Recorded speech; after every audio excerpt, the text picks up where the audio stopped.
Hello everyone, welcome to channel and welcome to the new episode. New episode के start होते ही हम देखते हैं कि यहाँ पर वो सर्वेंट आ जाता है किलन और क्लिप के पास। इनसे कहता है कि लेडी एडिथ बेहोश हो चुकी है। वो डचेस के साथ थी, उससे बातें कर रही थी, अचानक से वो बेहोश हो गई। जिस पर किलन ने तो अपना शर्ट ले लिया था, उसने बटन भी नहीं लगाया हुआ तो भागते हुए यहाँ से जा रहा था। साथ ही साथ क्लिप अब इस सर्वेंट से पूछता है कि क्या हुआ है।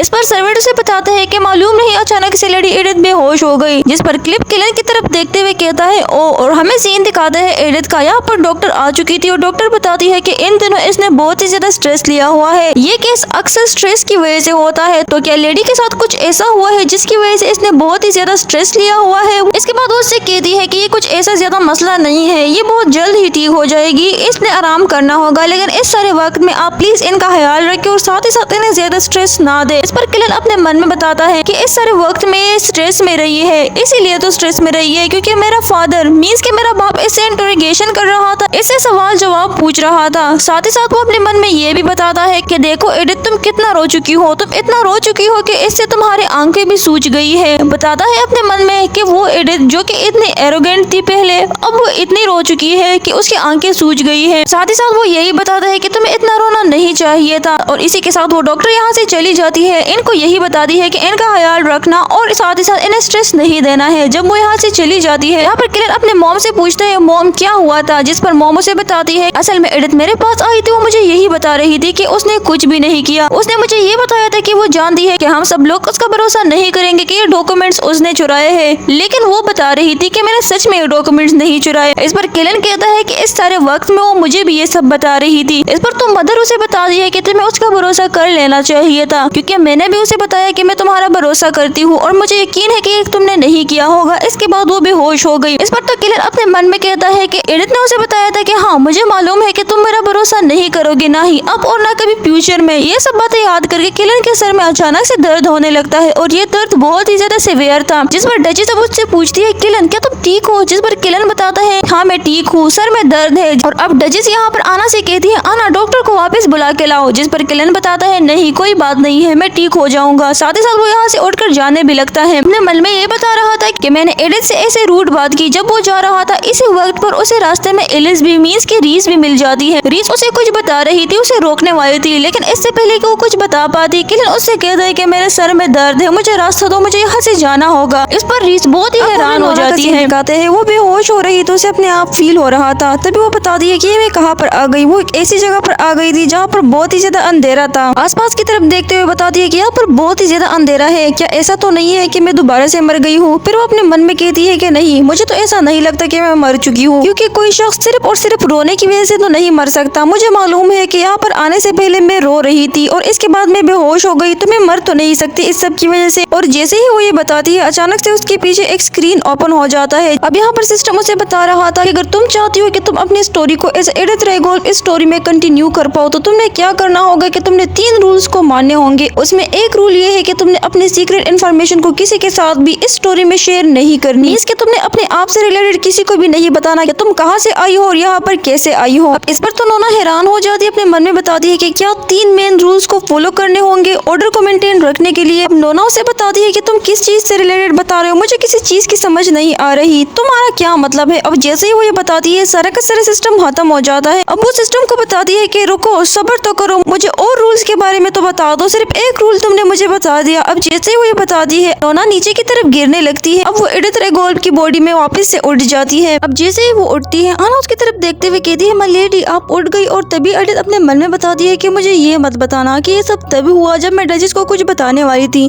और तब वो यहाँ पर प्रैक्टिस करने के लिए आना को भी कुछ बताने लगती है। वो बताती है कि सच ये है कि रेगोल्फ। और जैसे ही वो ये बताती है उसे कुछ होने लगता है, वो कुछ भी नहीं बता पाती, उसके सारे जिस्म में दर्द की लहर दौड़ने लगती है। इस पर तो आना उससे कहती है माय लेडी क्या आप ठीक है। इस पर एडिथ उसे बताती है कि हाँ आना मैं ठीक हूँ, तुम ऐसा करो कि मेरे लिए पानी ले आओ। अब इस पर तो आना बताती है यस माय लेडी। साथ ही साथ एडिथ उससे पूछने लगती है किलन के बारे में, लेकिन जैसे ही वो उससे किलन के बारे में पूछने वाली थी तब वो उसे बताती है कि चलो बस छोड़ दो। और साथ ही साथ नोना हमें ये बताती है कि मैंने ये सोचा था कि एडिथ एक रोमांटिक नॉवल की एक विलन है, तो मैं इसकी फेट मीन्स के इसकी किस्मत को बदल सकती हूँ। वो इस तरह से कि अगर मैं मेन लीड के साथ और फीमेल लीड के साथ अच्छे ताल्लुकात कायम करूंगी, अच्छा रिलेशन बनाऊंगी, तो इससे हो सकता है कि मेरे मरने के चांसेस कम हो जाए। साथ ही साथ मेरा उसके साथ अगर रिलेशन अच्छा होगा तो ये जाहिर सी बात है कि मैं नहीं मरूंगी, क्योंकि वो मुझसे नफरत ही नहीं करेंगे। लेकिन जो मैं सोच सोच रही थी वैसा कुछ भी नहीं हो रहा। वो बताती है कि मैंने यही सोचा था कि मैं यहाँ से चली जाऊंगी, लेकिन फिर मेरे दिमाग में आइडिया आया कि यही पर ही रहते हैं, अपने लाइफ को चेंज करते हैं, ज्यादा नफरत नहीं फैलाते, सबके साथ अच्छे तरीके से मिलते हैं तो मेरी लाइफ चेंज हो जाएगी। मीन्स कि मैं यहाँ पर नहीं मरूंगी। लेकिन ऐसा बिल्कुल भी नहीं है, कोई मिस्टीरियस पावर है, कुछ न कुछ ऐसा जरूर है जो कि ये सब कुछ बिगाड़ रही है। असल में ये सारी की सारी स्टोरी वहाँ तक लेके जा रही है, कोई ऐसी पावर जो कि असल वाली स्टोरी है। मैंने अपनी पूरी कोशिश कर ली इस स्टोरी को चेंज करने की, लेकिन हर बार वही होता है जो मैं नहीं चाहती। हर बार मैं फंस जाती हूँ। मीन्स कि मैंने जैसे सोचा था कि मुझे अपना लीड मिल जाएगा, मैं अपने हस्बैंड के साथ ज्यादा इंटरेक्शन नहीं करूंगी और बस अपनी लग्जरियस लाइफ गुजारूंगी यहाँ पर, लेकिन ऐसा कुछ भी नहीं हो रहा। अब वो अपने मन में बताती है कि इसका मतलब ये है कि अपने हाथों से ही किलन मुझे मारेगा। मैं होते ही अपने मरने के करीब वक्त के साथ साथ आती जा रही हूँ, मैं इस स्टोरी को चेंज नहीं कर सकती। वो बहुत डिसअपॉइंट हो जाती है और तभी वो यहाँ पर कहती है कि अगला एपिसोड कौन सा होने वाला है। वो सोचने लगती है कि अगले एपिसोड में क्या होगा और तभी उसे याद आ जाता है। अब जैसे उसे याद आता है वो बताती है कि हाँ मुझे याद आ गया। एडिथ बहुत ही ज्यादा सदमे में होती है कि सारा के सारे डॉक्यूमेंट्स चोरी हो चुके हैं। तो इस सब की वजह से एडिथ किलन के रूम में आ जाती है और उसको सेड्यूस करने की कोशिश करती है। वो सो रहा होता है, उसके फोरहेड पर किस करने लगती है, जिस पर किलन बहुत ही ज्यादा गुस्सा हो जाता है। अब यहाँ पर नोना मन में बताती है कि हाँ मुझे भी ऐसा करना चाहिए,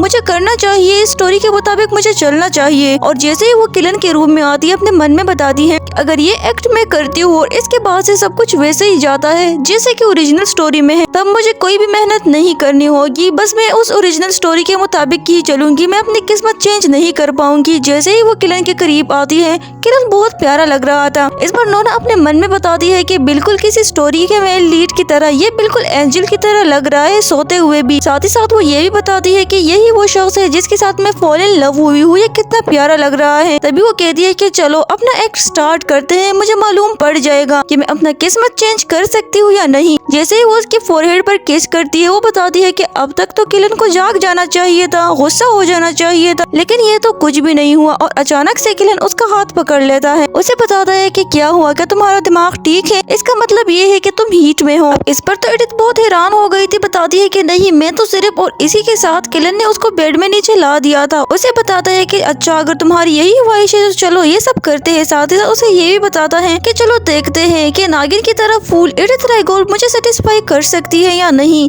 साथ ही साथ वो उसे ये भी बताता है कि चलो आज देख ही लेते हैं कि बेड में तुम कैसे परफॉर्म करती हो, क्या मालूम तुम मुझे सेटिस्फाई कर लो, तुम मुझे अच्छे से सर्व कर पाओ बेड में। इस पर तो एडिथ उसे बताती है किलन रुक जाओ। वो उससे पूछती है कि ये सब मेरे जैसी लड़की के साथ करना क्या तुम्हारे लिए ठीक है। अब ये बात सुनकर तो किलन हैंग हो जाता है, अपने मन में बताता है कि ये रीज नहीं है। साथ ही साथ मैं रीज के लिए जो फीलिंग्स रखता हूँ उस तरह से फीलिंग्स में इसके लिए तो नहीं रख सकता, इस वुमन के लिए मैं ऐसी फीलिंग्स नहीं रखता। साथ ही साथ एडिथ अपने मन में बताती है कि हाँ मुझे मालूम है कि हमारी शादी पॉलिटिकल कॉन्फ्लिक्ट की वजह से हुई थी, लेकिन मैं तुमसे ये हरगिज भी एक्सपेक्ट नहीं करती कि शोहर होने के नाते तुम मुझे सेटिस्फाई करो। मैं इस किस्म की उम्मीद तुमसे नहीं रख सकती, जो तुम चाहोगी वही होगा। इस पर किलन एडिथ को बताता है कि तुम में इतना कॉन्फिडेंट है कि तुम रात के इस समय मेरे रूम में आ चुकी हो तो तुम्हें कोई हक नहीं पहुंचता कि तुम मुझसे ये क्वेश्चन करो। और साथ ही साथ वो उसे केस करने लगता है। इस पर तो एडिथ बहुत ही हैरान हो जाती है, उसने ये सब बिल्कुल भी नहीं सोचा हुआ था और ये सब हो रहा है। तभी किलन उसे बताता है कि तुम बहुत डिसअपॉइंट हो चुकी होगी, इतने वक्त से तुम जिस बंदे के बारे में सोच रही हो उसको टच भी नहीं कर पा रही थी, तो चलो आज तुम्हारे साथ मौका है, आज तुम मेरे जिस्म की गर्मी ले सकती हो, तुम मुझे टच कर सकती हो। इस पर तो एडिथ अपने मन में बताती है कि इसने मेरी डायरी रीड कर ली थी। साथ ही साथ वो किलन को बताती है कि नहीं ऐसी कोई बात नहीं है, लेकिन इसके बावजूद भी इनकी ये प्यार भरी बातें कंटिन्यू रहती है। और साथ ही साथ हमें इनके दरमियान एक रोमांटिक सीन देखने को मिलता है। इसी टाइम पर किलन अपने मन में बताता है तो एडिथ रायगोल्ड तो तुम क्यूट भी दिखती हो। सुबह के टाइम का सीन हमें दिखाते हैं जहाँ पर एडिथ बताती है कि वाओ हमने कर दिया। अब वो ये सब बिल्कुल ऐसे स्टाइल से बताती है जैसे कि उसने एक मिशन कंप्लीट कर लिया और बहुत जरूरी काम कर लिया हो, बहुत खुश दिखाई दे रही थी। साथ ही साथ ये एपिसोड यही पर ही खत्म हो जाता है। तो नेक्स्ट एपिसोड भी बहुत अमेजिंग होने वाला है। अगर आपको नेक्स्ट एपिसोड चाहिए तो इस वीडियो के कमेंट सेक्शन में बहुत ही ज्यादा कमेंट कर दे। साथ ही साथ बहुत सारा ढेर सारा प्यार भी दिखाया। कुछ लोग बता रहे हैं कि एक्स्ट्रा जो पिक्चर है इससे निकाल दो, तो एक्स्ट्रा पिक्चर मैं नहीं निकाल सकती क्योंकि इस वीडियो पर, इस स्टोरी पर कॉपीराइट क्लेम आता है, स्ट्राइक आता है, तो इसकी एडिटिंग में थोड़ी चेंजेस करनी पड़ी है। और जो वीडियोस है और जो स्टोरीज है मैं वो वैसे ही अपलोड करूंगी, लेकिन इसके साथ मैंने छेड़छाड़ जरूर करनी होगी क्योंकि फिर स्ट्राइक आता है और स्ट्राइक की वजह से तो आपको मालूम ही है कि एक चैनल बंद हो चुका है, साथ ही साथ दूसरा चैनल भी बंद होने के करीब ही है, जिसकी वजह से मैं उस पर वीडियोस भी अपलोड नहीं कर सकती। तो थोड़ा सा कंप्रोमाइज करना तो बनता ही है। तो एंजॉय योरसेल्फ। और अगर आपने चैनल को सब्सक्राइब नहीं किया तो सब्सक्राइब जरूर कर दे एंड सपोर्ट करना ना भूले। Thank you so much for watching.